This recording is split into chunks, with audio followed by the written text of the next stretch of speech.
As you saw in the video, I did the harvesting of the potatoes that were grown in my terrace garden. But I know that this yield is very little. During this whole process of cultivation of this potato in my terrace garden, I learned few things. That is, there were some mistakes, and probably due to those mistakes, the harvest was very little. Even the size is not as expected. The first mistake that I know that initially when I am putting the seed, I need to fill only about 1/3 of the whole depth. Then as the plant grows, I need to add the soil. So that is a mistake number one.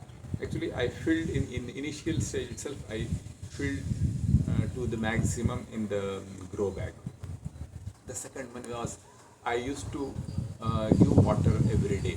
I came to know that for all the tubers need very little water.